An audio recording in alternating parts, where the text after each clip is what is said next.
What's up, Kevin? How we doing? Doing great, man. How are you? Good. Thank you for joining us. Let's go ahead with a question from Sarah. Hey, Kevin, how are you? Good. How you doing? Good. Having gone through some rebuilding years with this team and now about to play in your first playoffs, just what are the emotions like going into this series for you? It's exciting. Honestly, I feel like it's something all week. I've tried to manage my excitement. You're going to tire yourself out if you get excited 5 days before a series, but it's going to be a lot of fun. Honestly, watching all these playing games kind of has, mentally gotten your head right, and just the intensity looks like it's picked up a lot. The physicality of the game, obviously, and it honestly looks like a lot of fun. You're seeing more fans in the arenas. It's gonna be nice to get back to playing in front of a lot of people. Again, the energy in the building is something that we haven't played in front of in a long time. So I think there's a lot of things to be excited about. Does it make it more special for you at all, or is there another element of it being in your home state? It's more just it's ironic. I started my regular season career there, obviously from New York. Now I get my first playoff game is there. Obviously it's an easy place for my family and friends to get to, and just a quick train ride or a short drive down to the city. But it's kind of ironic, and it's I'd rather definitely start the series in Atlanta, but playing in New York is definitely not too bad. I wanted to ask you, how good is it to have vets around that you and some of the other guys who this is kind of your first go around can, ask questions? What is this going to be like? How are things different in the playoffs? That kind of thing.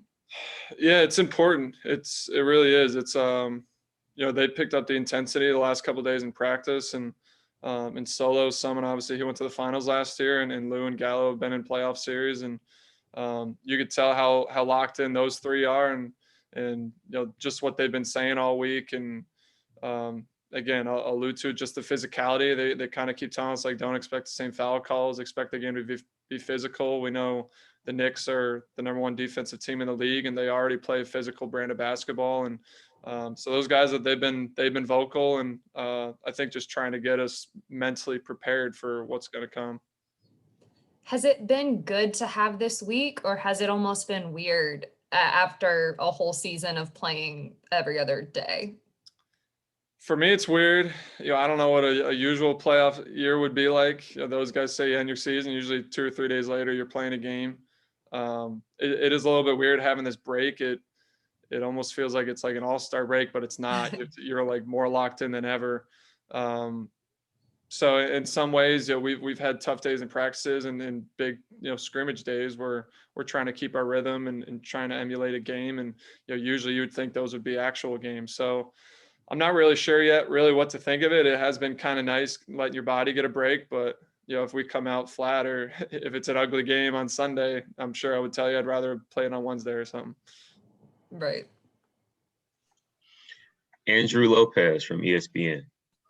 Hey, that was kind of what I was going to ask, is just how weird has it been to have this much time off, considering how compact this schedule has been all season? Yeah, it's weird. Yeah, it is. It's a weird break. Like I said, it almost feels like it's like an all-star break, but it's not. And it's been nice. We haven't had this type of break to get your bodies right. It feels like we've played every other day for the past 4 or 5 months, and to finally get a week off where you can actually practice and actually work on things and watch film extensively, and you're not always traveling. It has been nice, and I guess that is the benefits of getting the 5 seed and not being in these playing games is, that's kind of your reward, is using the whole week to get ready. Sarah. What are some of the biggest things that stand out to you that you guys need to execute better in this series than you did against this team in the regular season? They gotta, obviously, it starts with Julius Randle. I think he averaged 37 or something crazy like that on us during the year. And if we let him do that, it could be a long series, and we got to figure out a way to slow him down. We got to make it a lot tougher on him than we have in the past. And, another one is second chance points. So we watched a lot of film today, and on, it seems like every time that they got tip outs or they got second chances, they banged threes on us, and they're kind of in big moments. And, you know, if we could try to limit those opportunities and keep them off the glass and try to limit their possessions, that'll be a big advantage for us.